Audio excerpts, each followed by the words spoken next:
Okay. So for those of you who are not in class, first thing that I need you to do is go to modules. Under modules, I'm going to put the student view. Under modules, you're going to see something that says testing responders. Okay? Requires lockdown browser. In order to take the exam, you need to download the lockdown browser. So when you click on it, if you don't have it already installed, then it's going to allow you to download it. It'll take a few minutes. Once it's downloaded, then I want you to test this question, and when you click on it, you should open the question. Oh, well, I already took it. So basically the question is, are you a UM student? And if you say yes or true, then it will give you the result right away. Okay. So now I'm going to start the review. So again, if anybody has any questions or the review, just raise your hand. Let me just make sure this thing is recording. Okay. Okay, yeah, it is recording. Okay. All right. Okay. So I'm basically going to go over the most important slides that you're responsible for the exam. I have already marked them. They have a blue star. So this is just the framework for the whole course. So I'm going to jump. This is the value equation. This is just a review of 201 and 301. So let's jump to the course. So the first slide that is really important is this one. Again, I'm hearing chattering, please. The difference between owned media, paid media, and earned media. Let's start with the easy one, paid. Anything where you see results that are sponsored or paid, so pay-per-click, again, these are the targeted display ads that you do, or search ads, it could be any of the ads.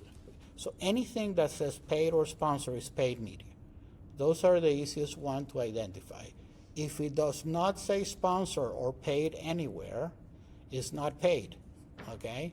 So it's gotta be either earned or owned. So let's go to earned. Earned is when somebody else is mentioning, reposting, or putting a review. So for example, in the case of Yelp, which is a review site, it's considered earned because most people basically do reviews, okay? Now, owned media is everything that has to do with your website, mobile site, or blog. Organic results, I just added this myself because there's a little confusion. Organic results is considered owned. So any organic results is considered owned. So the reason why digital became so important is because the cost is much lower than anything else. So over time, more than 71% of advertising is on digital. Okay. So these are important, but they're on social media, so you're not responsible for anything on social media. That's what we're going to do after the exam. So this is the first very important concept that we touch upon, the customer journey. So what is the customer journey? The customer journey is basically all the touch points that a customer goes through from all the levels in the marketing funnel. So the first stage of the marketing funnel is awareness. That's considered top of the funnel. Also short is TOFU, okay? Interest and consideration is considered the middle of the funnel. And then conversion, typically for an e-commerce or if you're selling online, means purchases. And then you have post-purchase. So what is the difference between the marketing funnel and the customer journey? The marketing funnel are just the stages. The customer journey are the actions and touch points and experiences through each of the different stages. So for example, if you look at an ad, a display ad in your search, and and it's relevant. Relevant, you have a positive experience. So you clicked on the ad. You clicked on the ad, then you're in the landing page. That means you're in the interest consideration stage. If you actually purchase the product, then that means you completed a conversion. Now, not always purchases are conversions. So for example, in the case of a law firm that sells services for thousands of dollars, if somebody filled out a form, that goes to one of the attorneys, that would be considered a conversion also. So typically it's called purchase conversion, just to clarify that is for purchases. Okay? So here you have several examples of actions that are happening in this customer journey. There is many versions of the customer journey. The one that I use is this one because it's the most, simplest, but it's also comprehensive. But they all have stages of the marketing funnel. They all have some sort of touch point, but some of them also include like metrics or opportunities and so on, but they are all very similar. Then we also talked about the customer persona. So in digital marketing, we create a customer profile or a customer persona. The reason is because we have the ability in digital marketing to target based on many different attributes. So if you remember from 201, 301, you can do segmentation based on demographics, geographics, psychographics, which is activities, interests, opinions, and behavioral, which is actions that you take or loyalty and so on. So you can target in all of these different things. So that's why we create a persona. A persona doesn't have to be a real person. It's just somebody who represents best your target. So here is an example. This is the one that I like to use because this one has also something that is very important, how this person interacts with digital media. Because if you're going to do a customer journey for a persona, then you want to know if this person uses Facebook, Instagram, TikTok, whatever. So that then you do the touch points that are relevant for this persona. So here I'm showing Google Ads and then Meta Manager. You can see that it has all this information that you can plug into the targeting. Okay. So let's see. This is just how to create websites. So you have different types of websites. Obviously, some of the objectives have to do with commerce. I'm not going to go over every slide. I'm going to go over the slides that have a star. So in this video, which by the way, remember you have the presentation on Canvas and it's a share file, so you can open any presentation that is here. But in this presentation, what is important is that Apple, when they did the iOS 14.5 update, they added something called ATT or App Transparency. App tracking transparency. Basically what it means, and you have all seen it, is it asks you if you want to share or not share your information with the other apps. In the past, automatically, your app, whatever app you had in your phone automatically shared information with all the other apps. That was automatic, okay? It's no longer automatic. They ask you for permission first, okay? So this is called App Tracking Transparency. And each phone has something called an IDFA. That just means that that's the number that your phone has, and it shares that information with all the other apps. So remember, apps work different than websites. If you're using the browser on your phone, it's very similar to using it on PC. Obviously, different formats in terms of the images and sizes and all that so that it's readable. But apps work differently. Apps work with this app tracking transparency. Remember that for iOS, the apps are Apple, so they have control. So, and they give you the ability to either share this information or not share this information. Okay, so we watched a video where it explained how Google and the internet work. So the most important thing is to have a basic understanding. I'm not going to expect you to have all the technical things, but Google has this spider called like a Google pod. And basically what it does is it goes through all the different links of every page on the internet. And that's called crawling. So it's scrolling through these pages. Now, what happens is sometimes it's able to go to a page or not able to go to a page. If it's able to go to that page and get the information from that page, that's called indexing. So it's getting the information and then indexing into a database. So when you search for something, you're basically going into this database that Google has organized. Yes? What was that term you used for when it goes into a page and gets information? So basically it's called crawling. It crawls. So first it does is, so here you can see in the slide. So you have the spider goes to your website, evaluates, analyzes metadata, keywords, and all that. And then it basically indexes all into a database. Once it gets information, it puts it into a database.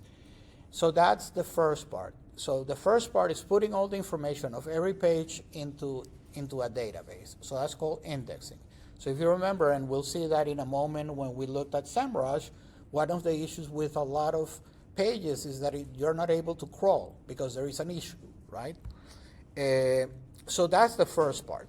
Once you have all the information in the database, then Google needs to decide how to rank that information. And we're going to talk about that in a second. Okay?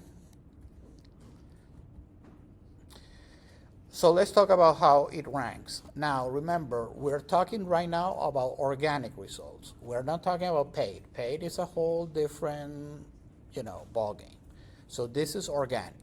Organic has three major categories: relevance, popularity, and user behavior. So relevance has to do with the keyword of what you're searching. But relevance may also have to do if you put, for example, running shoes near me is also very relevant because then location becomes important too. So this is relevant. Then you have popularity. Popularity, and this is the more technical term of how this is ranked, is with the authority scores. We're going to look at the authority scores when we review SEMrush again. So one of the things that is very important about popularity has to do with the websites that are linking to your website. So remember, well, we'll look at the different links, but you have backlinks. Those are the ones that are coming from other websites. And remember that in the SEMrush report, it also has referring domains. So the difference between domain and page is domain. So miami.edu is the domain for everything that is on that, .edu. And then you have, / Harvard Business School / whatever. So everything in the domain is, so that's one type of referral. And then the other one is pages. User behavior has to do with how often people go to your page, speed, bounce rate. So these are the things that are happening to your page. So a lot of searches begin for shopping on Amazon. So in this slide, we have the most popular Google ranking factors. So I would say number one is keywords. And it's important that they are in the title tag. As we learned from the simulation, it's also important that they're in the metadata. The metadata, again, the description that you have in the landing page. Backlinks, we'll talk a lot more about backlinks, but you know what it is. It's basically any links that goes to your website. And then you have things like consistent publication of high quality content, niche expertise, and engagement with a page. So engagement with a page are things like click-through rate, bounce rate, page speed. So these are the most important ones. You also have some other things, but the most important ones are these, okay? Engagement with a page, niche expertise, backlinks, keywords, and consistent publication of high-quality content. Okay, so let's talk about the different type of links. Again, you have pages, you have domains. An internal link is you go to the home page and you click the business school, so you're within the same domain, you're going internally, so it's a link within the same domain. Now, outbound link is if you have a link to an external website. So let's say you have I don't know, Miami Hurricanes Ticketmaster or tickets. And you click on it and it takes you to Ticketmaster. So that would be outbound, right? Inbound would be business news came up with the new rankings for the school. And there is a link there for the University of Miami. So that's a backlink, okay? So again, here is an example. The way usually you can tell it's a link is because there is a blue, like a blue highlighted. So this is an article on Forbes where they highlight this company. So if you click on it, it takes you to your website. Now, there is other factors that affect the authority score. It's not only websites. It could be blogs, articles, anything people write about you, even social media. But social media is not what has the most impact on SEO. Once we get into social media, we'll talk a little bit more about that. Because if you notice, everything on the SEMrush, which is the most important tool to improve SEO, there is almost nothing on social media. So one of the things that is important when you have this scrolling and picking up the keywords and all the indexing is how you have your website organized, okay? It's not necessarily that one is better than the other, but your titles, menus of menus need to be very clear so that it picks up what it is. So for example, if you have an image of a Coach purse, right? And if the image file name, which is called the alt tag, says 123.jpg, that's not very useful for crawling. But if it says Coach, bag, blue, model, whatever, .jpg, that's going to be better. So all these things have an effect on it. So that's why often if you do an internship on SEO, a lot of time they're going to ask you to basically label or put these alt tags in all the images. The other thing is this right here is called a meta description. You'll also hear the term snippet, okay? But meta description is the description you have in your website, which is usually what appears when you do a search of your website. Not always. Sometimes if you don't have a description on your website, or if something that is not very good, then Google will do one for you. But typically it's the same thing that you write. Okay. So this report that I'm showing you right now, so for SEMrush, you're responsible for very basic stuff. So this is very basic stuff. Okay, this is the first dashboard that you get when you click on dashboard. On SEMrush. So authority score, remember, authority score is basically what says what the ranking is. So if you have, and it's all relative to your competition. So here we have 69. Doesn't tell us a whole lot because we don't know how it's doing versus our competition. So let me first go what each one means. Referring domains, 32,000 domains, okay, are linking back to my domain. 3.3 million backlinks. So that, remember, the difference between domains and backlinks is backlinks includes every page. Domain would be like miami.edu. But if at the University of Miami you have, 10,000 pages, and those have backlinks to your domain, then those would count as backlinks. Monthly visits is basically what it says, and then you have keywords. Now this report is not very useful when you see it like this, but if you see it compared to your competition, now you can start doing some analysis. So the reason why you have the Google console is somewhat useful because it gives you some information about your website. But the reason why people use SEMrush or Moz we are not going to use, is so you can compare versus your competition. Otherwise, how do you know how well you're doing? So here we have, so let's compare Ulta with Sephora, right? So these are, look at, these are, yes? Could we explain what is referring domain? So referring domain is a backlink for the whole domain. So basically, let's say the University of Miami has 100 pages, okay?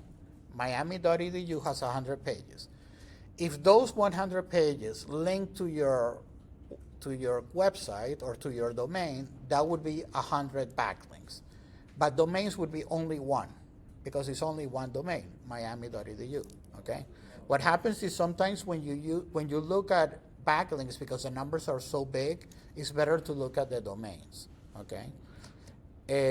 Okay. So we look at here. This one is a pretty simple example because Sephora is much higher than, it has a higher authority score. So if you're trying to figure out why is the authority score higher, well, SEMrush highlights in green where everything is higher than your competition.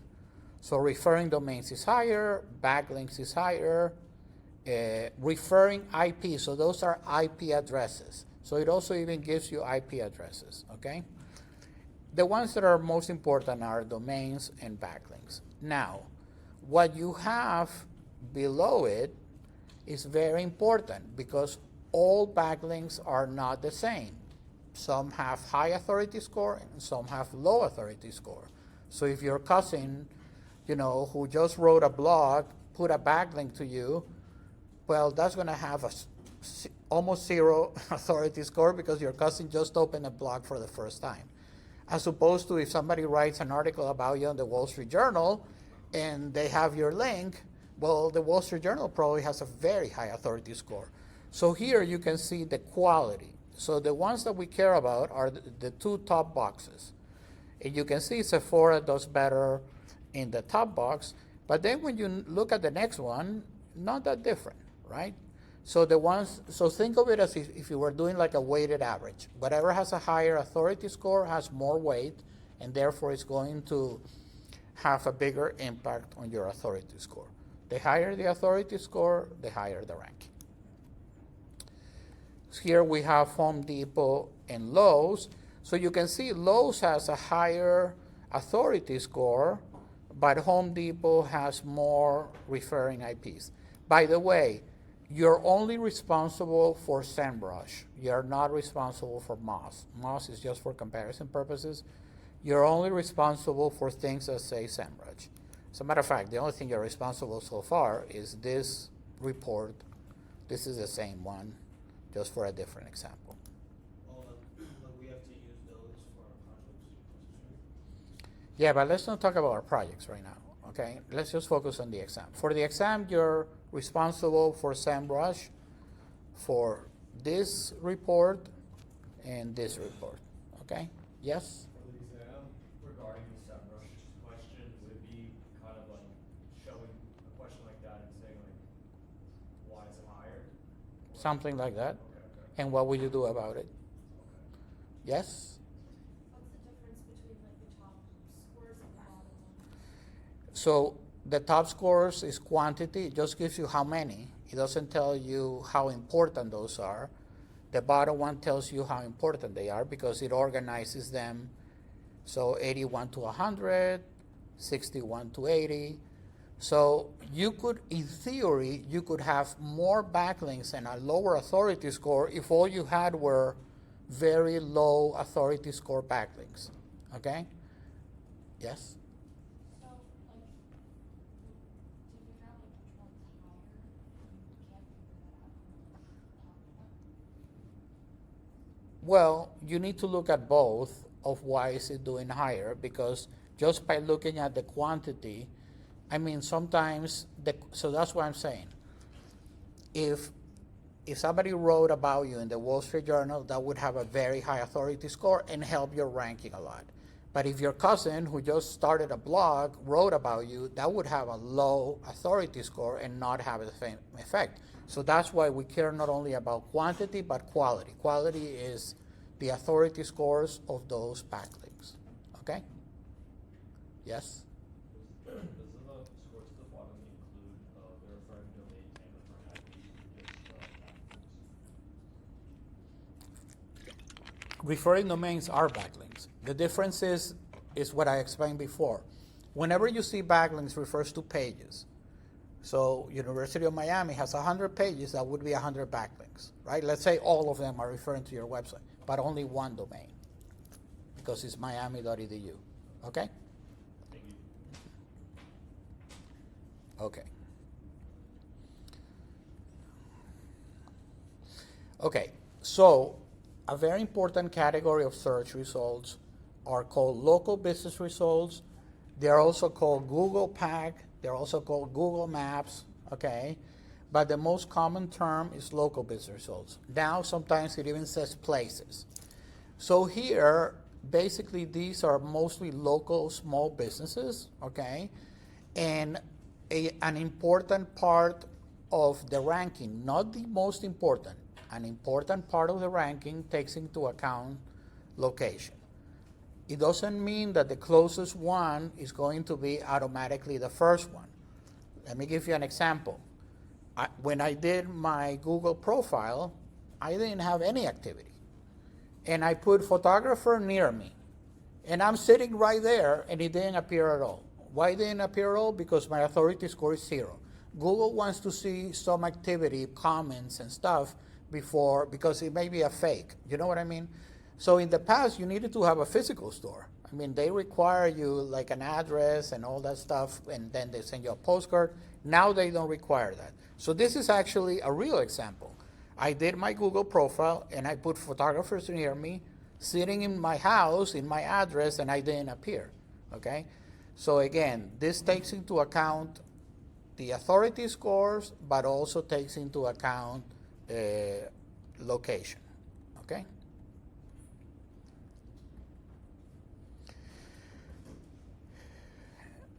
So usually, the reason sometimes why you don't appear is because you're only in one area. So for example, you may be only on Google instead of Google and Bing, okay? There may be inconsistencies between phones, hours, and all that. So you need to be in all of the different ones. This is, again, for the exam, don't worry about it, but again, eventually for your projects, you're gonna have to check and do a quick diagnostic of what's going on with the local business results, okay? I'm not gonna go into it right now, okay? Just know that local business results can be paid media, or it could be owned media. Paid, and we're gonna see an example of paid in a second. Paid would say sponsor on the top. This is how to evaluate a website in terms of user experience. I'm not trying for you to memorize things. I want you to understand things. If I would ask you to evaluate a website using these guidelines, I would give you the guidelines. So you don't need to memorize any of this stuff. Okay, so let's jump now to search engine marketing or pay-per-click, okay? By the way, search engine marketing, the term sometimes is misused. It includes sometimes SEO. So the more precise term is PPC. That's why you always say PPC, pay-per-click, okay? So here is a whole different ballgame, okay? You can have the best SEO in the world, but you're not gonna appear in the paid results, right? So these are all paid results if you don't bid on the keywords. So you need to bid on the keywords. So this is what you did in the simulation. In the simulation, you bid on keywords, all right? And then based on your bid and your quality score. So it consists of two things, bid and quality score. If you bid the highest, but you have a horrible quality score, you're not gonna appear. So let's review again what quality score is. Quality score are the keywords on your website and in your ad, the landing page experience, the expected click-through rate. So what does that mean? That means if you have done ads with Google in the past for your website and they show that you have a high click-through rate, or if you have a high click-through rate also in SEO, that would be part of the quality score. The landing page experience, so this has to do with speed, if it opens correctly, if it has no issues. Relevance, again, if you're looking for shoes and you don't sell shoes and you have the highest bid, even if you, so here's something is very important. Let's say you bid for shoes, right, and you bid really high and you don't sell shoes. Automatically, you should not get it because your quality score is 0. But let's say Google makes a mistake and you appear. listen to this. This is not so much for the exam, but for how this works. Google may ban you. So that means you don't appear in Google again, okay? Because you're trying to deceive Google. So again, going back to when you appear for ads, you need quality score, which are usually all the things that have to do with SEO, like landing page experience, relevance, also ad formats. So these things over here, these are called ad formats or extensions. If you have those help, all right? The other thing, and this is a slide that I added because it was not clear in the, in the slides that I had. There is different types of keywords.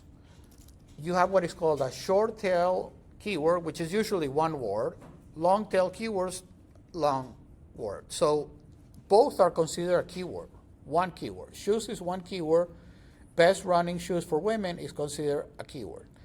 The other type of keyword, and if you did your simulations, you know this, you have branded keywords. So branded keywords, just as the word says, it has your brand, okay? And then you have others that are a little bit more technical. But the most important thing is short tail, long tail, and branded. So when it comes to bidding for keywords, if you have a small business and you don't have a big budget, you're not going to bid high on a word like shoes because you're competing with everybody who sells shoes or makes shoes. But if you have a store of running shoes, then you may bid high on a very specific or long tail keyword.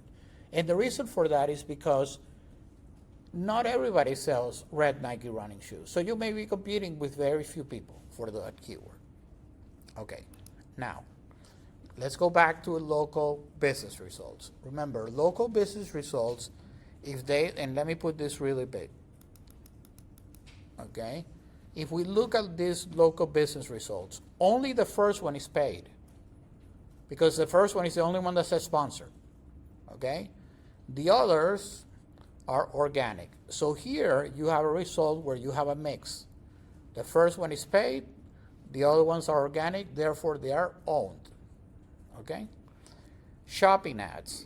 If they say the word ads, they are paid. If it doesn't say ads, what are they?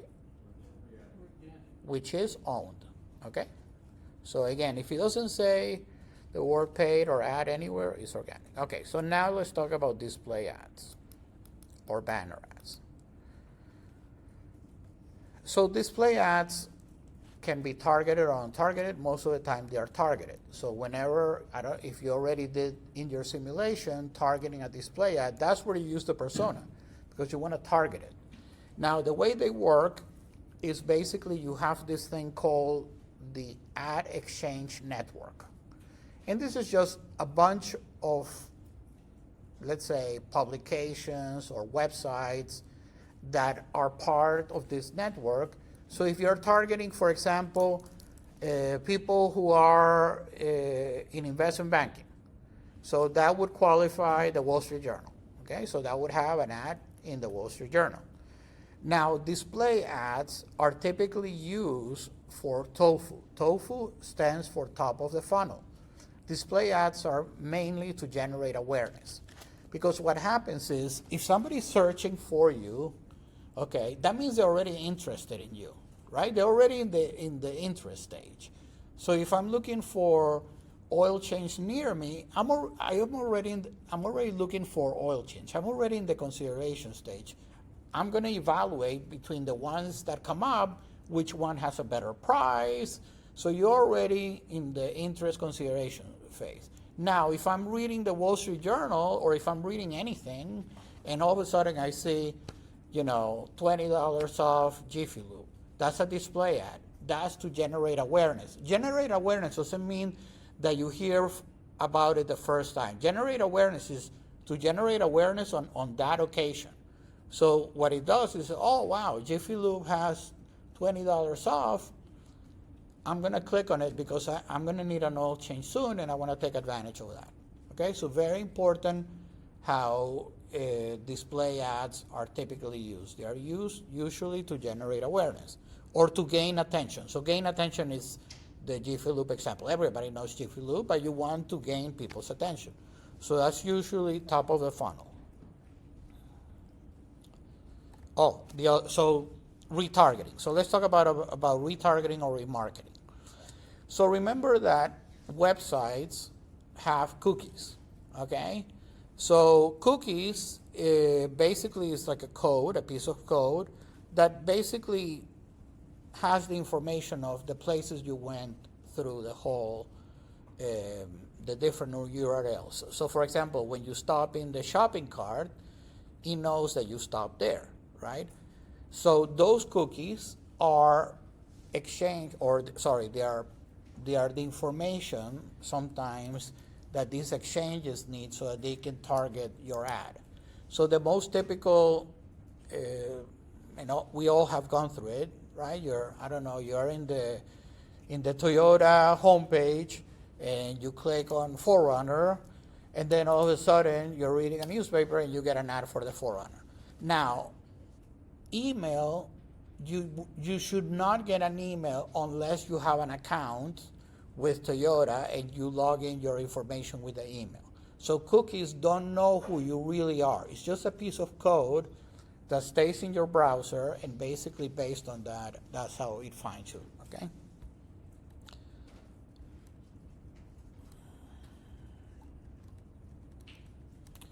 So here are the different type of objectives that you usually get in Google Ad Manager. These are the different type of search campaigns. Now, I'm not gonna make you responsible for hybrids. Search is usually text, display is, the images that you can target. Shopping is same as search, but in images. Video typically is YouTube, and now you can even do apps, but we didn't talk about apps, and apps, let's read that separately. So these are text, these are display. Best practices, well, obviously you want your ad to match the keywords, okay? The other thing is you want the landing page to match what people are looking for. So if somebody's looking for cruise lines in the Caribbean, the landing page shouldn't be Alaska. Keywords should be in the URL. Again, these are best practices, or in the path fields. They should also be in the meta description. And if you something unique, you want to have it in the title too. Okay? If you have different locations where you sell it, that should be there. That's kind of a call to action. Well, this is a call to action, book now. These are the most often used. Okay. All right. Analytics. Okay. So the most important metrics, I'm not going to go again through what is the marketing funnel. The most important metrics in the awareness stage are impressions, reach or frequency. In interest consideration is click-through rate, because you click on something, or website visitors, or bounce rate. Bounce rate if people stay, if they didn't stay in your landing page, then that would be a bounce. Subscription, and then for conversion rate. For loyalty, the most important one is retention rate. So this is the rate of people who are coming back. And then advocacy, we haven't talked about customer lifetime value or those things, so I'm not gonna. So you should understand what this means. You should understand this report. This is a very basic report. This is basically how many people came to your website in total, so that's 1,158, okay? How many are new, and then the channel is how they got there. So organic would be they were searching for something and they clicked on the search result. Direct is they had your homepage, they just put your homepage or your URL. Referral means that it comes from another, so we already did the referral domains. Social is social media. Other, we don't know what other is, and display would be a display ad. So Google Analytics actually tells you where it comes from. Now, pay close attention to this because this is important. There is going to be actually basic math in your exam. And you cannot use your iPhone. Your computer, Canvas, has a basic calculator because the computations you're going to have to do is like division or multiplication. That's it. You don't have to do algebra or anything like that. So let's look at this very simple report. You spend $10,000, you got 100,000 impressions, okay? So that's how many, and this is, if you did the simulation, this should be very simple. You got 3,000 clicks, so you had 100,000 times your ad came out, and 3,000 times people clicked on it. So the first metric to measure clicks, yes. You said any simulation? Yes. But even if you haven't done the simulation, just pay very close attention to this. This report is the most important report, okay? So I'm giving you a lot of clues, okay? So click-through rate, remember all these things are very, very obvious. Click-through rate is how many people clicked from the people who saw the ad. So that would be 3,000 clicks divided by 100,000 impressions. So your click-through rate is 3%, okay? Now, cost per click would be how much you spent divided by the number of clicks, right? Simple enough, cost per click. Conversion rate. Conversion rate is how many people actually bought something. So in this case, usually you'll see transactions, and transaction is considered, a purchase. So in this case, you have 300 transactions, so conversion rate is 10%. 300 transactions out of 3,000 clicks. Why is it clicks? Because those are the people who came to your website. If they never came to your website, then they wouldn't have clicked, okay? Now, let's say we want to see return on advertising spend. Return on advertising spend is just the sales revenues divided by the spend. So in this case, your sales revenues is $30,000. How do you calculate that? Well, that's very simple. The average price is $100, and how many transactions were there? 3,000, right? 3,000 times 100 is $300,000. Oh shit, did I do that? No, 300, sorry.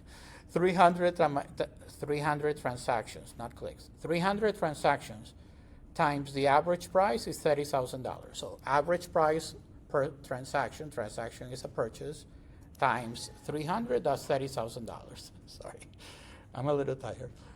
Why? 1 second. Why clicks times cost per click doesn't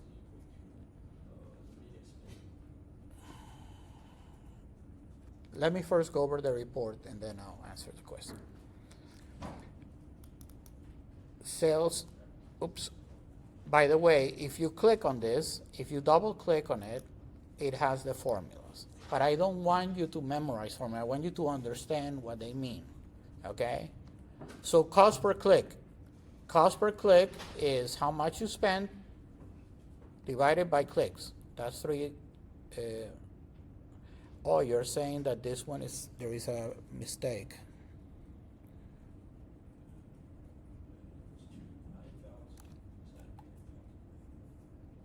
No. Sorry, sorry. You see, you got me a little confused. Cost per click is your cost, meaning the $100,000. The $10,000 divided by the number.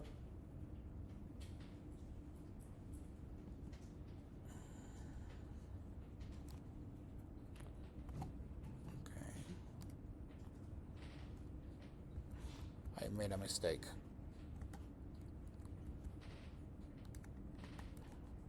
No, it's correct. So $10,000 divided by number of clicks is $3. What happens? It doesn't have a decimal, right? So it's 3.33. So that's why I got a little confused too. So $10,000, that's how much you spend, divided by the number of clicks is cost per click. 100.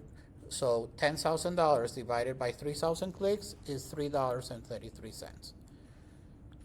You cannot see it? You should be able to see it in your computer, or let me just put it a little bigger. Can you see it now? Oh, yes, I was just hoping for. Okay.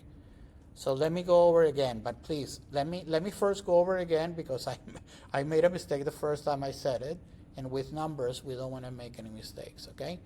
So cost per click is your media spending, which is $10,000, divided by the number of clicks. $10,000 divided by 3,000 clicks is $3.33. What happens is before it didn't have the decimal, okay? Can you wait 1 second?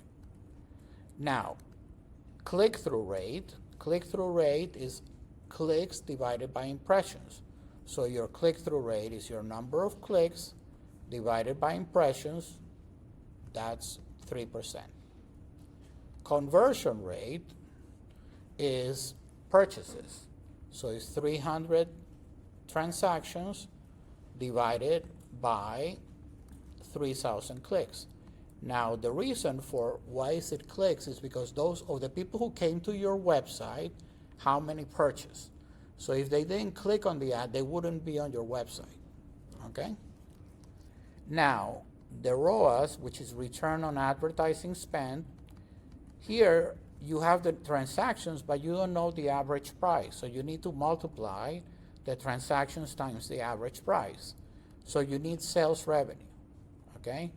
Now your sales revenue is $30,000, and ROAS is sales revenue divided by media spending. So $30,000 divided by $10,000 is 3-to-1. So if you remember, I told you in the when you got the report on your simulation, the one that we went over in class, I said that anything that is 3-to-1 or higher is usually very good. Okay, so some people had questions, so let's answer your questions now. Who had a question? Yes? Wait, what was the, how do you get the ROI? Can you just repeat that? The ROAS? Yeah, that. So ROAS, so again, I want you to think of what it means. ROAS is return on advertising spend. So it's basically the revenue, the sales revenue, divided by how much you spend. Now, in order to get the sales revenue, you need to multiply the number of transactions or units times the average price. So that's why you're multiplying 100 times 3,000 transactions is $30,000. $30,000 divided by 10,000, which is how much you spent, is 3-to-1. So you're just going an additional step because it's not telling you the total sales. You're just multiplying units times sale price per unit. Okay? Any other question? Yes? What exactly were the counts as an impression? So impression is it displayed the ad. We really don't know if somebody saw it or not, right? Because how many times do you remember anything you saw? So impression is just it was shown. So that's why Google invented PPC, pay per click. They said you don't have to pay for the impression. You just have to pay when people click on it. Okay? So let me copy this table because the other one didn't have the decimal.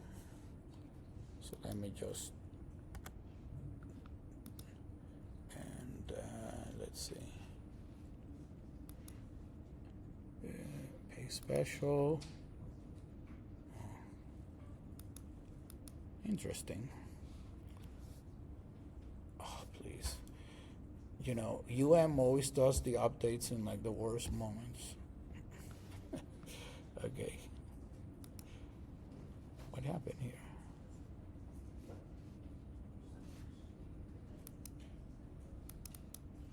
Oh. I'm gonna have to, hold on. Oh, no, it's correct, 3.33. I just noticed that I opened the table embedded into the PowerPoint. All right, let's keep on going. Pages per session. So some of these things, I just want you to know what they mean. So pages per session is you go into a domain, how many pages you saw, users, no users, I think you guys know all that. How much time do we have? Okay, good. Okay, so let's look at some of the important indicators. Click-through rate, we just did it. Click-through rate is how many people clicked divided by impressions. So clicks divided by impressions is click-through rate. Conversion rate is of the people who came to your website, in other words, those are the ones who clicked, how many purchased, okay? Qualified leads, all this stuff, don't worry about it. Net Promoter Score, we'll talk about that later. Okay. Page views, again, the way to know if there was a view in the page, you assume that somebody who went to your page saw the page. But typically, that's why you have this thing called bounce rate. If they stayed for like a second or for a little time and didn't go anywhere else, then they bounce. Average time per page, that's very self-explanatory. So remember, the difference between session and page, session is you go to the Nike website and you look at different types of shoes, then you look at different models. So that would be one session, but you already did 3 pages. So pages is once you go through each of the different pages, but it's one session. Traffic sources, we already saw it. Bounce rate, already explained. New visitors, again, it tells you if somebody is new or a repeat visitor. Okay.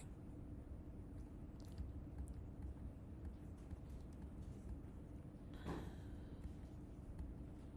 go back, you had a star on that. What's that? You had a star on those. If I don't go over the review, don't worry about it.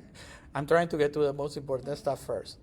Okay, clicks, we already talked about. By the way, these slides are from the Google Analytics. Consideration metrics, click-through rate. Again, you clicked on the ad, so you're in the landing page. Let's see, ROAS, we already went. So you see ROAS is units times cost per unit or price per unit. So over there we had transactions, average price divided by the spend. ROI, don't worry about it because they do it wrong. Lifetime value, don't worry about that. Okay, so let's get to email. Yeah, you're responsible for email too.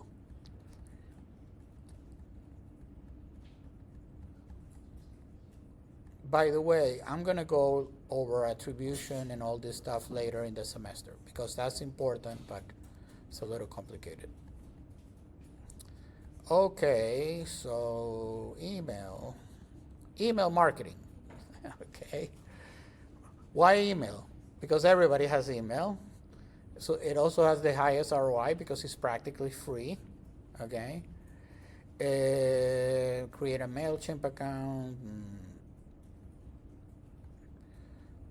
So the important thing that I want you to understand about email are kind of what are some of the best practices and the types of email, okay? Quality over quantity, obviously don't spam people. Segmentation, so whenever you do email, you need to do different segments in your mailing list. Obviously don't send the same email to every subscriber. That's why you do different segmentation, right? Because you have different messages. Test various formats. So what are some of the best practices? Make sure it's personalized and customized. It's better if it says your name, dear so-and-so. Okay, less is more. Constantly be testing, experimenting. So these are the 5 different types of emails that we looked at. Acquisition email is for the awareness stage. And it's like the name says, you're acquiring a new customer. So that means you have to get somebody interested in your business who has never been in your business. Welcome email, no, you're already a customer. Why would I welcome you if you're not a customer yet, right? Newsletters, presumably you're a customer or you signed up for a newsletter, okay? Promotional emails, that depends. That could be anybody. That could also be a promotional, it could be for acquisition. And then retention, as the word says, is for repurchase. So let's talk about some of the things that are important in email. First of all, in order to get people's attention, it's important that you have pictures, more pictures, less words, and a call to action. In this case, it's not even, this is a video, so that's even better. Call to actions are really important. Now, in this particular case, maybe it's a little bit too many, but you can see they're very good in terms of the visual. Now, a welcome email should have a conversational tone, summary of what is it that your value proposition is. So in other words, what is your benefit, and call to actions. Newsletters are to advertise your products, show trust and expertise, create long-term relationships, inform and educate. Promotional email. So usually when you have a promotional email, or the subject line should answer a question. So in this case, free delivery on baked cookies. The question would be, why should I even buy this? Okay? So the objective is to speed up the buying process, encourage subscribers to buy, generate repeat customers. So again, I'm not going to read all of these. These are the most important ones. With every email, personalization is really important. So the first name, clear call to action, emphatic, inviting, okay? So this is what I was talking about before. The subject line is super important. Subject line should be answering a question. Now, this, what I'm going to go over now is really important because this applies for every email, okay? For every type of email, the body of the email, okay, should be in the second person. So, hey, Angelique, what's your favorite book? Instead of the first person would be you, right? It would be, hi, Angelique, I like books, whatever. Okay, so it's part of the personalization. Personalization usually, obviously, the person's name, talking about the benefits, why should I care about what you're sending me, and be brief. And I would add to this, add a call to action.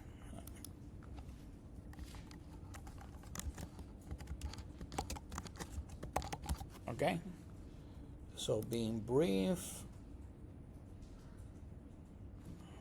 Actually, I'm gonna add being brief, visuals.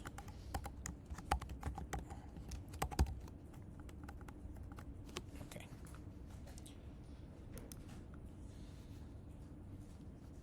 All right.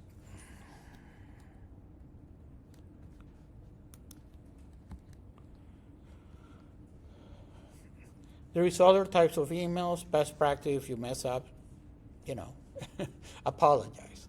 Now, for an automation campaign, you're not responsible how to create an automation campaign. I just want you to know, what does a drip campaign mean? A drip campaign, and I'm going to show you the visual, means that you basically in your automation software, you have like different commands. So think of it of a flow chart. If somebody reads your email and they click on the call to action, well, maybe the next email you send them has to do with a product that they already saw. Now, if they sent it to spam or they unsubscribe, don't send them any more emails, okay? Or they're going to hate you, although this is unfortunately something that happens. So it's basically a drip campaign means you have the sequences of what happens at each stage. So a perfect example would be of a drip campaign is you send them an email, I don't know, you get an email that says on cloud 20% off, you clicked on the call to action, you're in the landing page, you see the shoes that you like, but you leave it in the shopping cart. So the next email should be, you forgot your you forgot your shoes in the shopping cart, or whatever. The point is that there should be a sequence based on what you want them to do. Remember, marketing and digital marketing in particular is taking people through the customer journey, through the different stages of the funnel. It's all about getting them to buy, and if they've bought in the past, getting them to buy again, okay? So basically that's what we're doing. So we have different metrics. Again, they're usually very self-explanatory. Open rate is how many people who receive the email open the email. Click to open rate, of the people who opened the email, how many clicked on the call to action? Unsubscribe rate of the people who receive the email, how many unsubscribe. Conversion is how many they bought. Bounce, in this particular case, is it couldn't be delivered. So for some reason it couldn't be delivered. Maybe the person has a different email. Complaint, hopefully you'll never get of this. This is what percentage of people complain. Return on it, let me take no, this is wrong. Okay, you need to do ROAS because for some reason Google, I need to change that. Google does return on investment the wrong way. Growth rate is the number of new subscribers minus the ones that you lost divided by how many email addresses you have. So you want to have a, yes? Do we need to know any of these equations or like just kind of general terms? Just important ones. Open rate, you should know what an open rate is. Okay, open rate is how many people, what percentage of people open the email. Click-through rate is of those people who opened the email, how many people clicked on it. Again, I hate memorizing, but there are some things that you just need to know. Right. There is, because if somebody says to you, what was the open rate? You're not going to go, oh, let me look in a book or, in my phone. I mean, you should, these are like super common terms, okay? I'm not going to give you, I'm not going to test you on, okay, what is the list growth rate? I mean, that's like almost never used, okay? But open rate or unsubscribe rate, and again, they're so obvious. Unsubscribe is what percentage of people unsubscribe from the emails they got. Okay, that's it. How many questions is it? Do you remember? If I remember correctly, I don't remember if it was 20 or 25 multiple choice true and false, and then there is going to be a question, there is a short essay. And the short, Only one short essay? yes. And that short essay, I think, is worth like 20 points. The calculations we went over, are those, we're gonna see that in the form of multiple choice, short essay? Very obvious calculations, okay, nothing fancy. It gives you a little calculator to do simple math. By the way, if you're a little bit unsure about the calculator in the computer, you can bring a calculator, but you cannot use your iPhone. You can bring like one of those simple calculators. I didn't even know that now when you take the SATs, they have like a calculator that you can use for that, right? When I took the SATs, there were no calculators allowed. But anyway, so again, no iPhones, because with the iPhone, you can just take a picture of the exam and ask to do it for you, so that you're not going to use, right? Okay.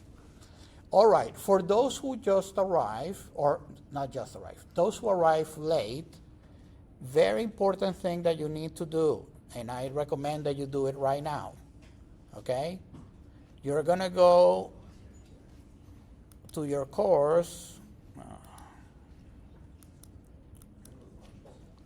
and you're going to download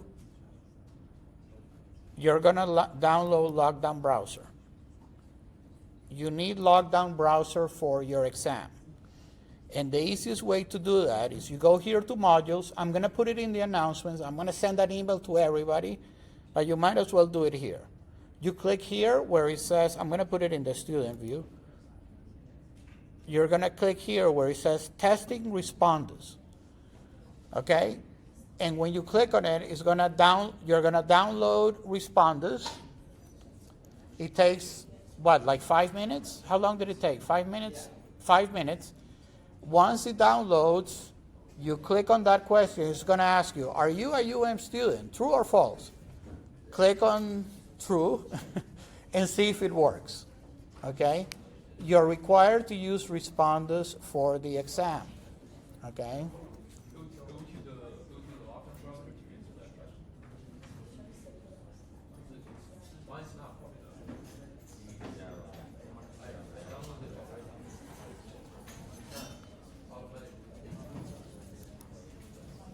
If you downloaded already, you should be able to go back to the question and open it.